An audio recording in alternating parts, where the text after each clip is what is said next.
all by myself. Don't wanna be all by myself. But I'm in quarantine, so I am all by myself. I'm also in a long distance relationship, which means I am kind of always all by myself. Welcome back to my channel. It is Sophia Eats Pizza. Not eating pizza, just learning how to adult, one post at a time. This week's episode is on how to make a long distance relationship work. Relationships are work, period. It takes two people actively working to make the relationship come together. Even though you could survive without each other, you don't want to, because you are two individuals coming together because you want to do life together. But how do you make a relationship work when you are thousands of miles away? So me and my boyfriend, we are in two completely different countries. He is in London in the United Kingdom, and I am in Atlanta in United States. We have a 5-hour time difference. It is a 10-hour plane ride to London, but still we have made it work. Unfortunately, a lot of us are being forced into a long distance relationship right now because of COVID-19. I don't know when I'm gonna see my boyfriend, and that's really hard. As a rule of thumb, we don't go more than a month and a half without seeing each other. So being in this situation of unknown and not knowing what's gonna happen has definitely been hard. But we are still making it work because the both of us are committed to making it work. So since I've been getting a lot of requests on long distance, I decided now would be a great time to talk about what has worked for us, what is working for us now, and the things that you can do to keep your long distance relationship going. I'm going to give you 10 helpful tips and then also talk about some red flags to be on the lookout.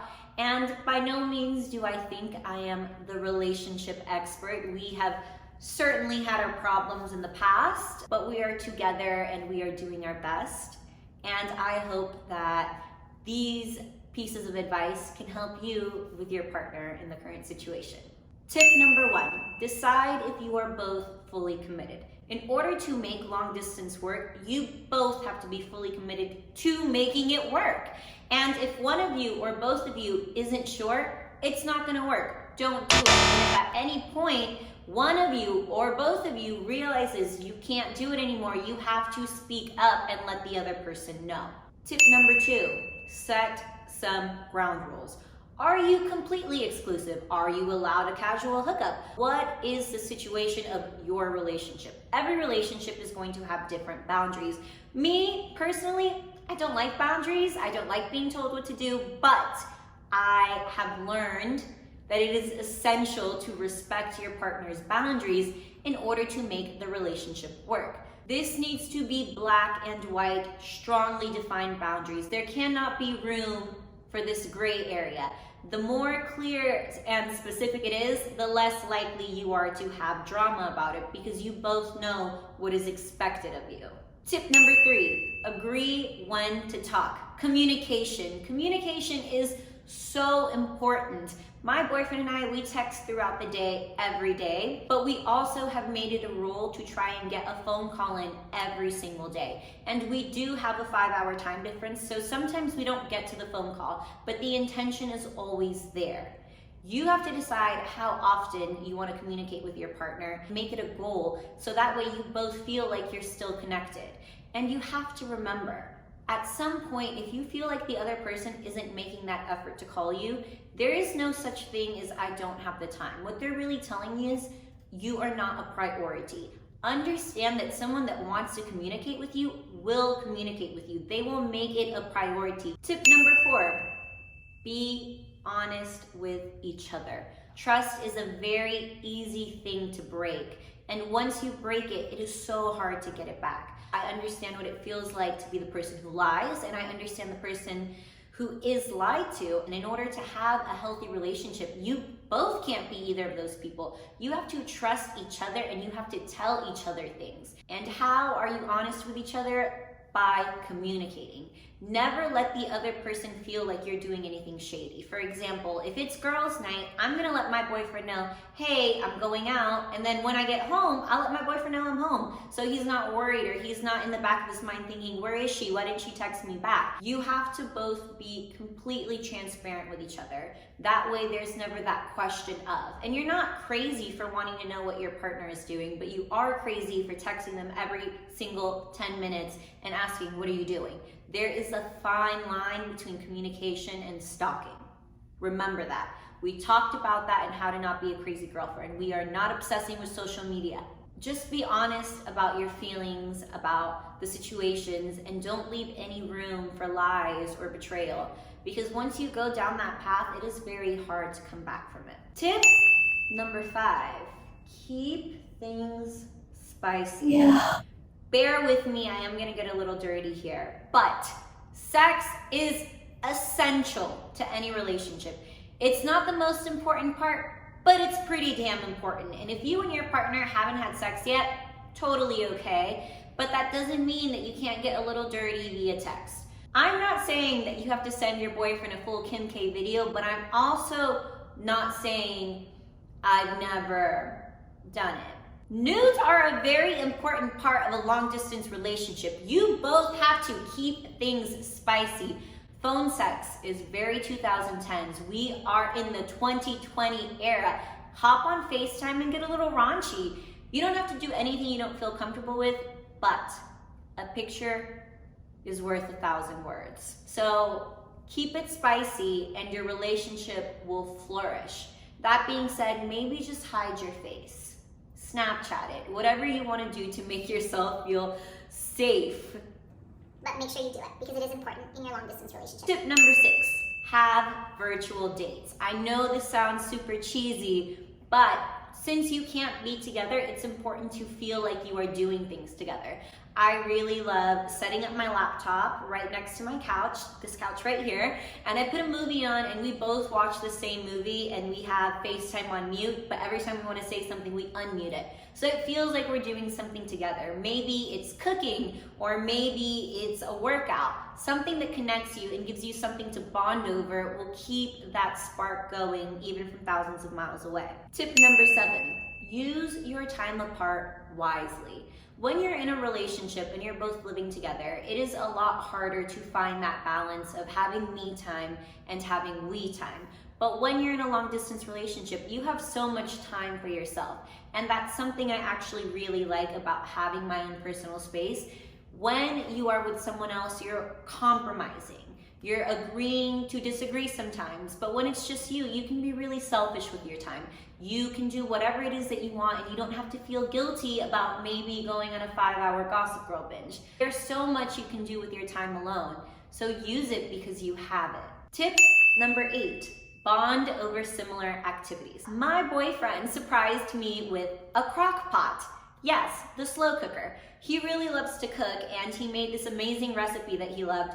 So he mailed me one so that I could make the recipe. And even though we weren't able to have a virtual cooking date together, him having made that recipe and then me making it on my own gave us something to connect over. Sometimes all you have to do is read the same book or watch the same movie, and you'll be amazed at how much you have to bond over when you are agreeing fervently that Carol Baskin killed her husband. Tip number 9, send each other little gifts. As I said in my last tip, my boyfriend's love language is apparently kitchen gear, so I sent him a care package as well. It wasn't anything too crazy, just a few little things that I knew he would appreciate.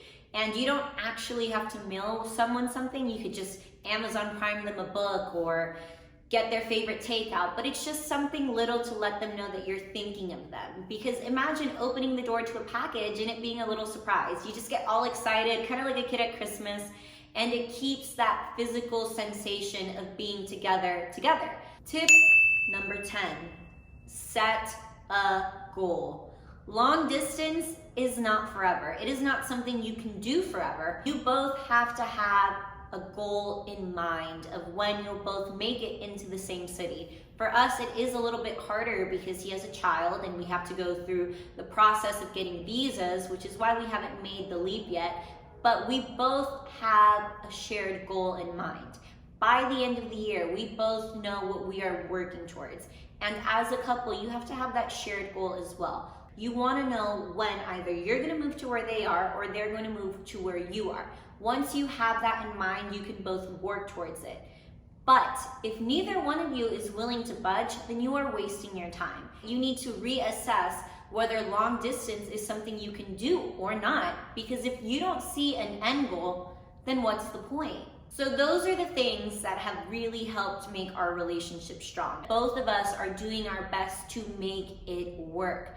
I don't feel like I'm putting in more effort than him, and he doesn't feel like he's putting in more effort than me, because a relationship is two people putting in 100% effort to grow together. So here are some red flags that you should be on the lookout regarding whether you can make long distance work. Red flags on trust. How do you trust the other person? Let me be frank and tell you that if you don't trust the other person, it's not going to work at all, because you probably wouldn't trust them in the same city. If you are thinking, I don't know if I can trust this person to not cheat on me from thousands of miles away, you probably wouldn't trust them to not cheat on you here. So that's not someone you want to be with, period. Most people don't change. Instead, find someone who you don't need to change, someone that you can trust, and then build your relationship with that person instead. On communication. If you feel like you have to beg the other person to call you or text you or FaceTime you, you need to get out of that relationship. You can't be with someone who's not interested in communicating with you. And there is a difference between, hey, I got overwhelmed today, but I'll call you tomorrow, and it being completely overwhelmed every single day. Someone who wants to speak to you will speak to you. Keep that in mind. Know your worth and give that worth back to others as well. You have to put in that same effort that you expect from others, and that is what makes communication important. Like I said, two people putting 100% in on knowing when to end it. I am not going to pretend that throughout this entire time my relationship has been perfect. There have been times when I didn't know if I could keep doing long distance. Earlier this year, I had my doubts, and it took me sitting face to face with my boyfriend in person and having that conversation. And together we had to make some changes. As a couple, I had to communicate my feelings, he had to listen, and he had to communicate his back. When we sat down and discussed everything, we were able to come to some solutions. But that is what a partnership is. You go through hurdles together and you grow from them. If you keep on having the same fights, or if you keep on feeling like you're not satisfied in the relationship and you're not getting what you're putting in, then you have to know to walk away.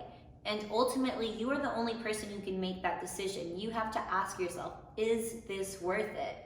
And if you know that it isn't, you have to be strong enough to walk away.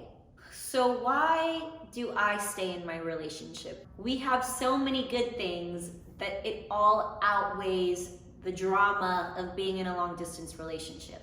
I feel safe, I feel trusted, I feel supported, I feel loved, and vice versa. But there are times of doubt and fear, but ultimately, because we can communicate everything, we can get past those hurdles. We can jump past those fears. I tell my partner everything, and in return, he does the same. And sometimes that means he hurts my feelings or I hurt his feelings.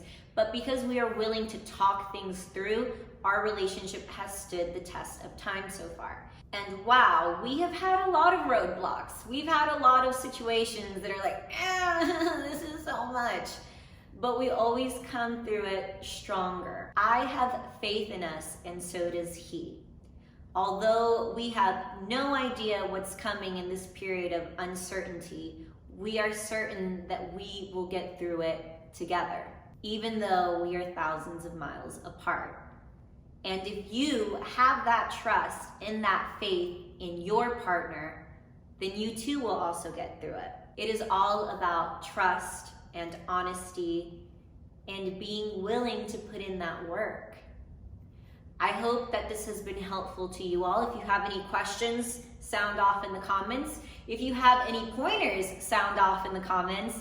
I hope all of you are staying safe and doing well during this period of who knows what is going on in the world, and I look forward to seeing my partner and for you all to be reunited with yours. Thank you all so much for watching. As always, you can head over to the blog, www.sophiaeatspizza.com, for more information, or you can follow me on Instagram to keep up with my shenanigans at Sophia Eats Pizza. I will see you all next week. Thank you guys.